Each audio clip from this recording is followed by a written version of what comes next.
Welcome back, Mr. Bamidele Adewole, the Chief Executive Officer at One Stars, is joining me right now for us to talk about personal financial management and investment in 2024. Mr. Adewole, thank you for joining us on today's edition of the program. Thank you for having me. It's a pleasure to be here today. Okay, let's get started. Let me start by asking you this question. What is your outlook for 2024 when it really concerns investment or personal financial management? And let me situate it around the key trends and the changes that we're seeing in the Nigerian economy. How do you think that that will impact personal financial management as well as investment? Okay, thank you very much for that question. That's an interesting question. Actually,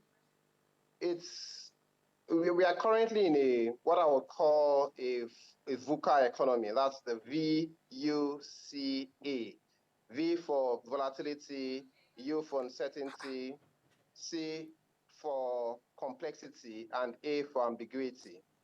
So what that means is that I'll take each of those abbreviations one after the other. So for volatility, we are seeing volatility across prices of commodities. We are seeing volatility across interest rates, for instance. We are seeing volatility across exchange rates. We are seeing volatility across inflation. Inflation numbers have been skyrocketing. I think the latest figures are inching towards 28, 29%.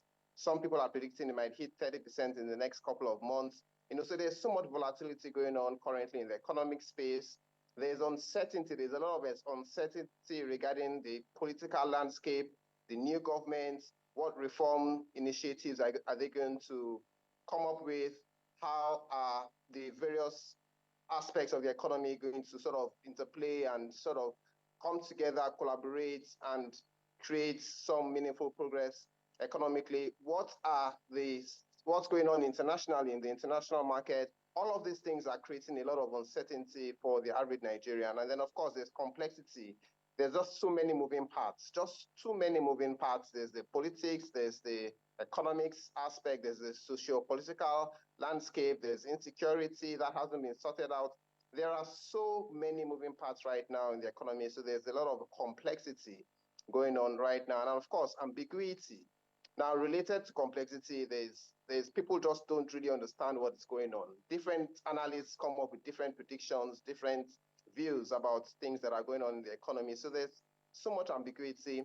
And all of these things have a significant impact on the individual and on companies as well. I run a company and I know how much all of these volatilities and uncertainties have affected our business operations. It's not easy operating in this current landscape, yes. Bamidele, are there specific sectors or industries that you believe hold promising opportunities for investors to take a look at now? Yes, there are. Interestingly, I would recommend that you take a close look at, for instance, the oil and gas space. And the reason I'm quite interested in the oil and gas space is just because of all the things that are going on there.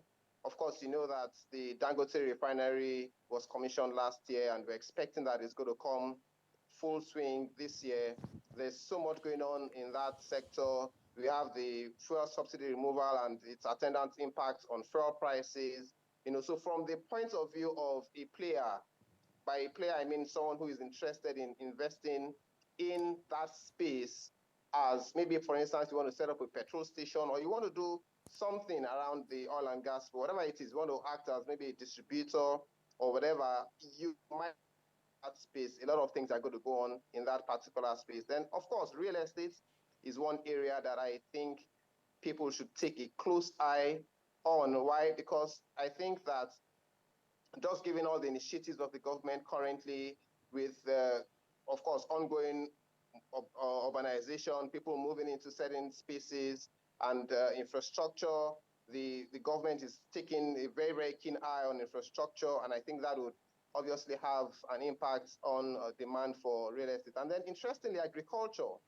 I think agriculture is also another area that people should watch for 2024. Why? Because I see the security situation in the country improving. It has improved over the last 6 to maybe 9 months, thereabout, and I expect that it's going to improve. I'm quite optimistic about the security situation countrywide, and I believe that as the security improves in the country, there will be opportunities for the agri space. People will start to go back to their farms, and there will be more investments. People will then begin to take a lot more interest in agri. The demand is always there. The demand for agri products has always been there. The problem has always been on the supply side.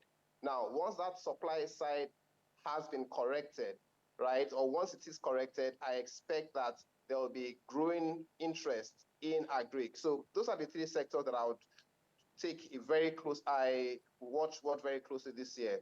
1, oil and gas, 2, real estate, and 3, agri. Okay, 2 questions for you, Bamidele, because we have just a few minutes to the end of the show.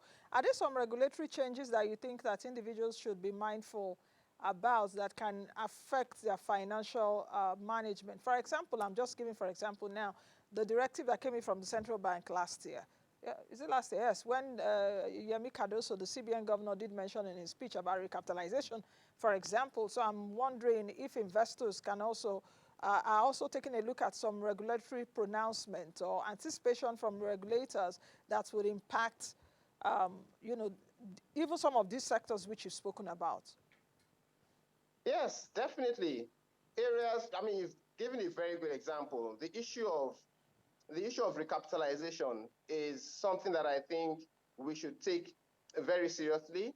I remember when it happened 15 or so years ago, almost about,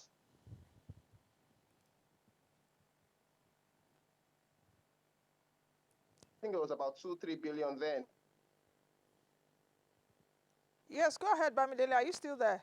I see a situation whereby investors start to look at the banks as an investment haven, where they see bigger banks that are able to play not just locally but also play pan-Africa and also internationally. I see a situation whereby people begin to start to look at stocks, banking stocks as potential investment asset classes, and then obviously there are areas around the virtual assets, crypto space, for instance. There was a pronouncement recently around the regulation around crypto, and I think that regulation also obviously has an impact on demand for asset classes in that space. We've seen a bit of regulation in the real estate space as well. I play in the real estate space, so I understand what is going on there. There's been quite a bit of regulation around the real estate space. The government, especially the Lagos State government, is trying to create a bit more structure within real estate in Lagos. And to a large extent, that is helping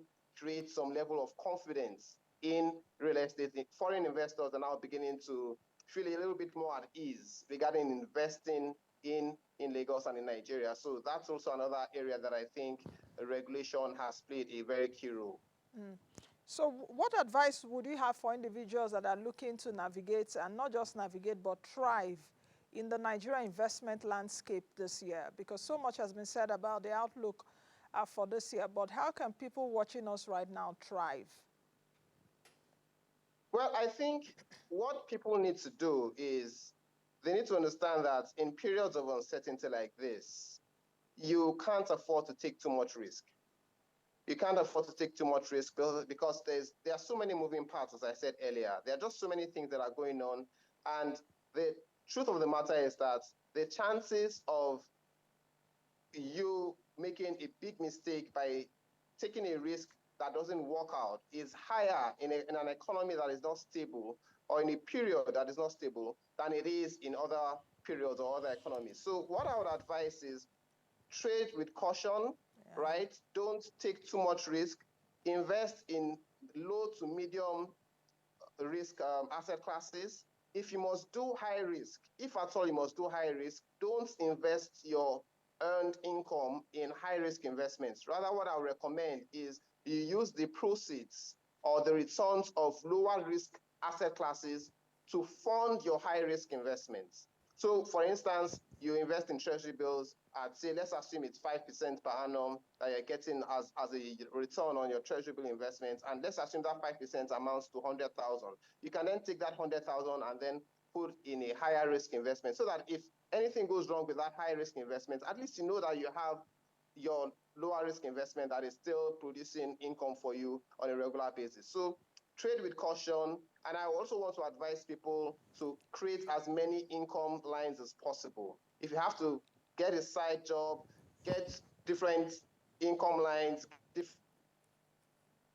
whatever it is that you can do to increase your income options so that you're not under pressure. And then again, also create an emergency fund. Create an emergency fund. The reason why it's important to create an emergency fund is that, again, I'm not trying to scare anybody, but the reality of the situation right now is that there are high chances that things may Anything can actually go.